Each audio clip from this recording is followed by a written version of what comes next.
Сәлем достым, өміріңді жақсартуға жасаған осы қадаммен сені құттықтаймын. Себебі самооценканы адам түзеу арқылы өмірінің барлық сферасын реттейді. Осы сабақта самооценканы көтеретін нақты 4 қадаммен бөлісетін боламын. Жемісті жұмыс болу үшін дәптер, қалам алып ал жаныңа. Сабақты ең алдымен өте керемет бір жаңалықпен бастағым келеді. Әлемде адамның адами қасиеттерін өлшейтін ешбір құрылғы жоқ. Адамның салмағын өлшеуге болады, бойын өлшеуге болады, бірақтан оның қасиеттерін, ерекшелігін өлшей алмаймыз. Ондай құрылғы мүлдем жоқ, ондай түсінік мүлдем жоқ. Адамдарды бір-бірінен өзгешелейтін зат олардың ерекшелігі. Ол ерекшелік басқа ешкімде жоқ. Сол адамға ғана тиесілі бір өзіне ғана тән бір қасиеті болады, ерекшелігі. Уникальность. Адамдар сонысымен ғана өзгешеленеді. Яғни ол жаман да емес, жақсы да емес, және де ол өлшенбейді. Осы шындық санамызда өшпес етіп жазылу үшін бір мысал ұсынайын. Өсімдіктер әлемін елестетіңіз. Сан түрлі, неше түрлі өсімдіктер бар. Жеміс ағаштары, үй гүлдері, букет ретінде сыйлайтын сан түрлі алуан гүлдеріміз бар. Емдік қасиеті бар шөптеріміз бар. Енді біз мысалға айта аламыз ба? Роза гүлі алоэға қарағанда жақсырақ деп айта аламыз ба? Егер де иә деген болсаңыз, ары қарай тыңдаңыз. Бір жағдай болды, адам қатты ауырып қалды да аяғына сыздауық шықты. Осы кезде адамға сұлулығымен әлемге танылған роза гүлі көмектесе ме, әлде алоэ ма? Әрине алоэ. Алоэ жаңағы бүкіл суығын тартып алып адамдағы жанына ем сыйлайды. Екінші жағдай, сіз сүйікті жарыңызға арнап керемет бір романтикалық кеш дайындап жатсыз. Осы кезде дастарханыңыздың сәнін алоэ келтіре ме, яда роза гүлі ме? Әрине роза гүлі. Жұпар аңқыған исімен, керемет түсімен столдың сәнін келтіретін роза гүлі болады. Осылайша баста сұралған роза гүлі алоэға қарағанда жақсырақ па деген сұрақтың қаншалықты дұрыс емес екендігін түсіндіре алдым деген ниеттемін. Себебі бұл сұрақ түбінде дұрыс емес. Біз ол екі затты бір ортаға қойып салыстыра алмаймыз. Әрқайсысы өздігінше ерекше. Солайша әрбір адам өзінің ерекшелігін табу үшін алдағы 4 қадамға назар аударайық. Самооценканы көтерудегі ең бірінші қадам ол өзіңді қабылдаудан басталады. Өзімізді қабылдау үшін ең алдымен мына тапсырманы орындайық. Дәптерді ашамыз және де дәптерге тізбектеп, денеңде, мінезіңде, саған тиесілі заттарда не ұнамайды, соның барлығын жазып шық. Мүмкін бойың ұнамайды, қызғаншақтық мінезің ұнамауы мүмкін. Тұрып жатқан үйің, достарың, жұмысың, көзің ұнамауы мүмкін. Қазір видеоны паузаға қойып, осының барлығын тізбектеп жазып шық. Енді тізімдердің бәріне қарада өзіңе бір сұрақты қой. Осыдан да төмен жағдайда адам бар ма? Сенің халіңнен де нашар адам бар ма екен? Мысал ретінде көзді алайық. Айгүлге көз ұнамайды. Қабағым кішкентай, қабағым жоқ деуі мүмкін, көзім кішкентай деуі мүмкін. Бірақ ол очкисіз өте әдемі көреді. Одан да төмен жағдайда кім бар? Очки тағатын адам бар, зрениесі нашар. Зрениесі нашардан да төмен адам бар ма? Әрине, көзі көрмейтін адам бар. Одан да ауыр халде адам бар ма? Әрине бар. Мүлдем жүре алмай жүрген адамдар бар. Енді дәптерде жазған, әрбір жазуға жеке-жеке тоқталып, өзіңе саналы түрде сұрақ қой, және анализ жаса. Сенен де төмен жағдайда адам бар ма екен деп. Яғни біз фокусымызды жоқ заттарға емес, бар заттарға аударуымыз керек. Мүмкін сол кезде, наконец-то, қаншалықты бақытты адам екенімізді байқарымыз. Құранда айтылады: егер шүкір етсеңдер, мен сендерге еселей түсемін. Ал шүкірсіздік қылсаңдар, расында менің азабым қатты.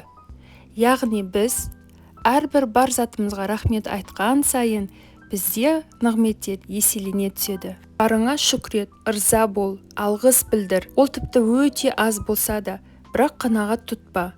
Себебі өмір бұл өсу. Яғни құр қол отырып, осыған да рахмет, осыған да шүкір деп шүкірді дұрыс емес қолданбау керек. Себебі шүкір еткен адам, Алла айтады, еселей түсемін дейді. Яғни ол жерде ары қарай әрекет болу керек. Осы әрекетті ұмытпаймыз. Қорытындыласақ, бір мәселені шешу үшін адам ең алдымен ол проблеманың бар екенін білу керек. Білу деген сөз қабылдау. Яғни ең алдымен біз өзімізді қандаймыз, тура солай бүкіл қалпымызбен қабылдаймыз. Қабылдағаннан кейін ғана өзгеріске деген шешімдер шыға бастайды. Ең алдымен мен осындай толықпын деп мойындау керек. Мойындағаннан кейін ғана адамда бұл проблема екен ғой, енді бұны шешу керек деген ой туындап шешім іздей бастайды. Яғни өзіңді қабылдағанда ғана өзгерістер пайда болады. Бірінші қадамды толықтай орындап болған болсаң, онда екінші қадамға өт. Екінші қадам бұл ойыңды өзгерт. Ой құдірет деген сөз жай әсерленіп жазылған бір сөз емес. Ойдың расымен де құдіретін байқау үшін мына бір сөзге қарайық. Ой сөзге, сөз әдетке, әдет мінезге, мінез тағдырға айналады дейді.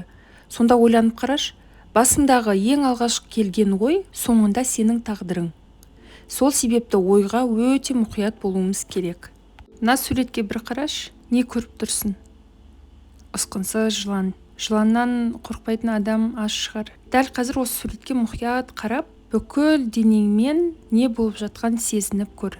Сұсты жылан ирелеңдеп жаныңа келе жатыр. Қап-қара, тілің жалаң-жалаң еткізіп. Бір кезде ол саған настолько жақын қалды, сен қашып үлгермей қалдың. Және де қорқаңнан орында қатып қалдың. Жылан болса, жайменен аяғынан бастап кеудеңе қарай жорғалай бастады.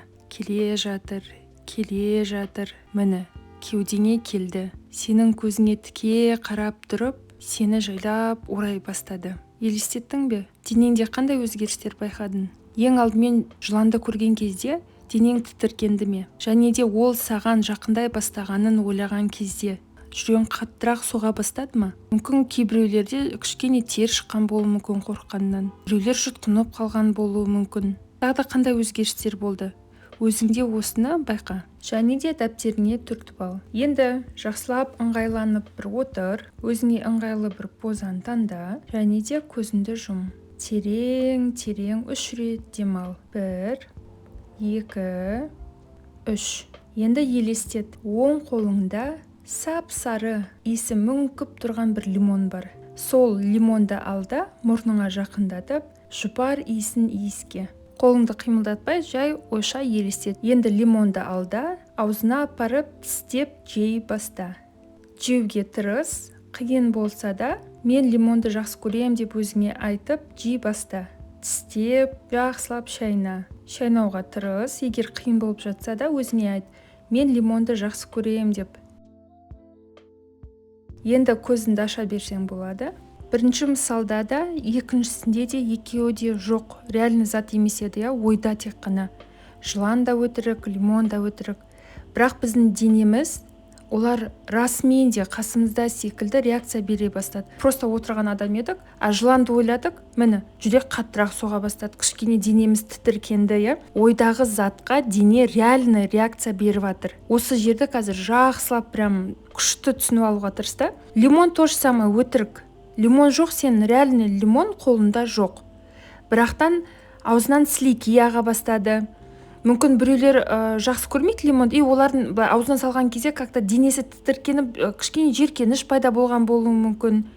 Ең күшті зат бұл жерде екеуі де өтірік. Бірақтан дене реальный реакция беріп жатыр. Ми адамға сол заттар шын секілді реакция беріп жатыр. Осы жерде ойдың құдіреті көрінеді. Сол себепті үлкен өзгерістер үшін миымызға дұрыс заказ беруіміз керек. Егер біз айтсақ, мен бақытты болғым келеді, мен грантқа түскім келеді, мен балалы болғым келеді деп айтатын болсақ, миымыз сол заказымызға қарай бізге реакция береді. Яғни мотивация береді. Сол мақсатқа жету үшін неше түрлі креативті ойлар береді. Және де бойымызда орнаған қорқынышты да жеңетін күш береді. Ал егер заказымыз негативті болатын болса, мен өзім жақсы көрмеймін, мен ештеңкеге лайық емеспін, мен кіммін деген сияқты ойлар миымызда орнайтын болса, онда, соответственно, миымыз бізге сондай реакция береді. Ой тек қана энергияға ықпал етпей, сонымен қатар физикалық тұрғыдан да үлкен ықпал жасайды. Ойы тек қана негативпен толы адамда соған қарай денесінде де өзгерістер болады. Мүмкін артық салмақ, мүмкін тістің серый оттенігі, мүмкін аяқ қақсау. Яғни бүкіл осы заттар ойдан келеді. Басында айтылған сөзді қайталағым келеді. Ойымыз ол біздің тағдырымыз. Ой өзгерсе, өмір өзгереді. Бүгіннен бастап барлық жаман ойлардан арыл. Және де өзіңе мына бір ғана сөзді айт. мен жеткіліктімін. Бұл сөздің түбі өте терең. Мен грантқа түсетіндей жеткілікті түрде ақылдымын. Мен армандарыма жете алатындай жеткілікті түрде мықтымын. Яғни менде қалаған өміріме қол жеткізе алатындай бүкіл зат қолымда бар деген сөз. Артық ештеңе керек емес, себебі менде оның барлығы уже бар, олар менде жеткілікті. Енді осы 2 ауыз сөзді бір апта бойына небәрі 7 күн үздіксіз өзіңнің есіңе әрдайым салып тұр. Телефоныңа жазып қой, қабырғаға қой, өзіңе қай жерде ыңғайлы сол жерге қойып қой. Көп ұзамай-ақ өзіңде результатты байқайтын боласың. Сонымен кеттік, 3-ші қадамға жеттік. Алдыңғы 2 қадамды керемет сіңірдің деген үміттемін. Енді ары қарай жылжимыз. 3-ші қадам негативті установкаларымызды дұрыстаймыз. Яғни миымызға әбден сіңіп қалған, отырып қалған бүкіл жаман ойлардан арыламыз. Себебі 2-ші қадамда не айтқан едік? Сенің ойың, ол сенің тағдырың. Давай енді тағдырымызды өзгертейік. Так, ол үшін қайтадан парақ ручкамызды дайындаймыз да миымызға фокус жасаймыз. Өмірдің қай сферасы сенің самооценканың төмендеуіне әсер етіп жатыр? Мысал ретінде мен мұнда толықтықты алдым. Ондай адамның ойлары қандай? Ой, мен қабақпын ғой бәрібір. Ішімнің бәрі ашыған қамырдай. Немесе айту мүмкін, мен ешқашан азалмаймын. Немесе ой, мен өмір арық болмағам деген сияқты сөздер айту мүмкін. Немесе одан да бөлек көп ойлар келу мүмкін. Ал сен қай сфераңды реттегің келеді өмірде? Яғни денсаулығың ба, карьера ма, қарым-қатынас па, ақша ма, қай сфераны реттегің келсе де, соған қатысты бүкіл ойларыңды жазып шық. Ішіңді ақтар қопар прям отыр да ойлан. Мен осы туралы не ойлаймын деп. И максимально өзіңмен честный бол. Өзіңе өзің шынайы болмасаң, сен өмірің өзгермейді бәрібір де. Ой, менде бәрібір ондай ойлар жоқ деген адам қазір бұл сабақ тыңдап отырмайды. Сол себепті өз-өзіңді алдамай, өзіңе максимально честный бол да, қандай ойлар бар, қандай қорқыныштар бар, соның бәрін жаз. Видеоны стопқа қой, жазып біткеннен кейін ғана ары қарай жалғастыр. Жасап бітсең өз-өзіңді мақта және өз-өзіңе қошемет көрсет.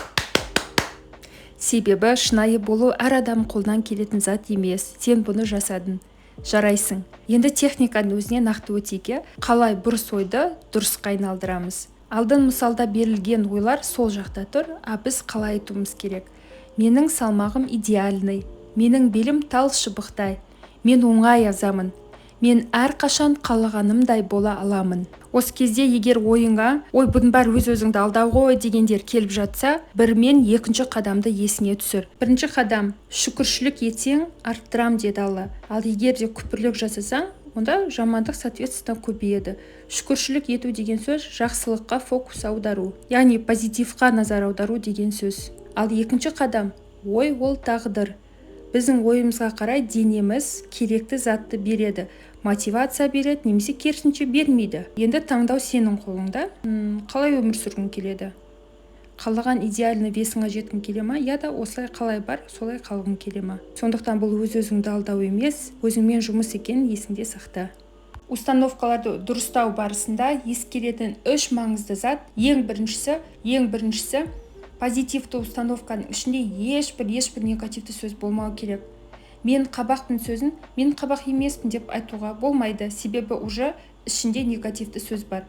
Полностью позитивті болу керек, мен арақпын. Екіншісі, установкалар қысқа болғаны өте маңызды. Ұзақ айтып кеткен кезде уже миымыздың фокусы кішкене басқа жаққа ауып кетуі мүмкін. Сол себепті қысқа айтамыз. Ең маңыздысы эмоциямен айту, көз алдыңызға елестетіп тұрып айту. Анау прям бүкіл сөз әрбір клеткамызбен сезіп тұрып айтылып, миымыздың ішіне сіңу керек. Вот сол кезде ми действительно, бұл зат, бұл адам үшін маңызды екен ғой.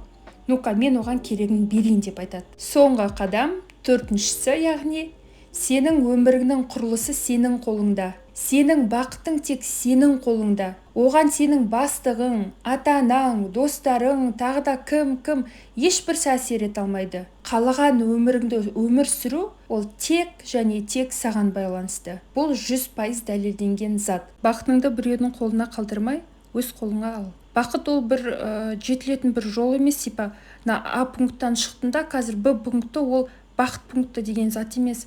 бақыт ол таңдау. Бақыт ол міне бірінші атқан қадамың бақыт, екінші атқан қадамың бақыт, тіпті неудачалар да бақыт.